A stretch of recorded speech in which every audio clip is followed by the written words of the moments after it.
Hi, I'm Louise from A2A Training. I'll talk you through the Recruiter Level 3 Endpoint Assessment. This is version 1.0 for ST1421 and it was approved for delivery for apprentices starting from the 10th of September 2024. So for this endpoint assessment for Recruiter Level 3, there are two parts to the EPA. There's the presentation with questions, and this is typically broken down to 20 minutes for the presentation and 30 minutes for the question and answer session, so around 50 minutes in total. Then there's a professional discussion underpinned by a portfolio of evidence, and the professional discussion should last around 60 minutes. The assessments can be delivered in any order, but we recommend the presentation and questions is completed first. So after Gateway, your independent endpoint assessor will set a subject for the apprentice to prepare and deliver a presentation on. In the presentation with questions, the apprentice will deliver the presentation to the independent endpoint assessor on the set subject. The apprentice will be given their presentation subject after Gateway by us as their endpoint assessment organisation, and we'll upload this to ACE360, which is our computer system, which your training provider will be able to access. The presentation with questions will be structured to give you, the apprentice, the best opportunity to demonstrate the KSBs, the key skills and behaviours mapped to this assessment method, in order to help support you to achieve the highest possible grade. The presentation will normally be delivered online using Teams or Zoom, with you as the apprentice screen sharing your slides or other presentation method. So the presentation must cover the following themes: recruitment process, stakeholder engagement and management, organisational strategy, technology and software.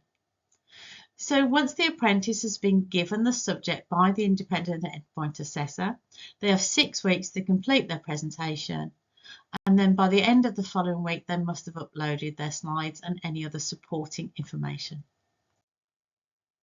During the presentation, the apprentice must have access to suitable screen sharing or other facilities in order to deliver the presentation.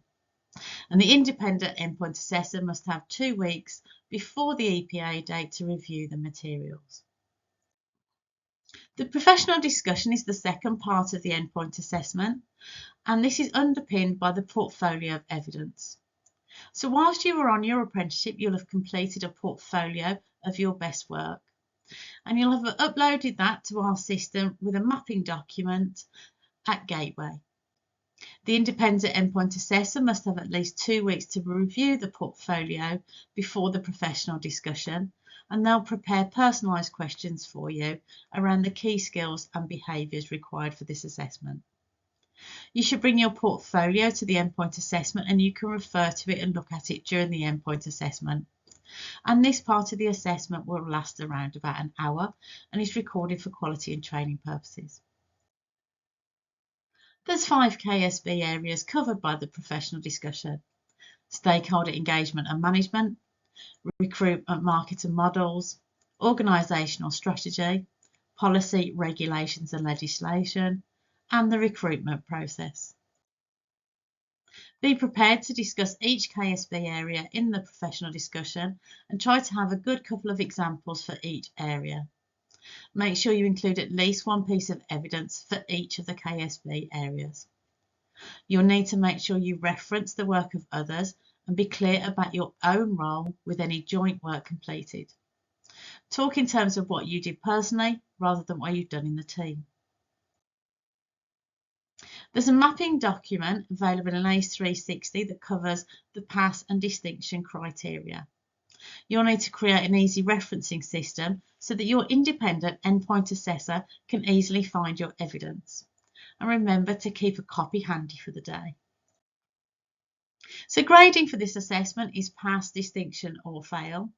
And all pass criteria must be met for a pass, and all pass and distinction criteria must be met for a distinction. The overall grade for both elements are combined into pass, distinction or fail. You'll need to be in a room on your own to complete your endpoint assessment, and it will most likely be completed online. The EPA must be completed under examination conditions and can be completed from work, home, or at your college or training provider's premises. Be prepared, your EPA may take longer than expected, and the assessment is recorded for quality and training purposes. Please log in early and check your connection, and remember to bring photographic ID on the date of your endpoint assessment and any evidence you might want to refer to. Good luck with your endpoint assessment, and here's our email address if you need us.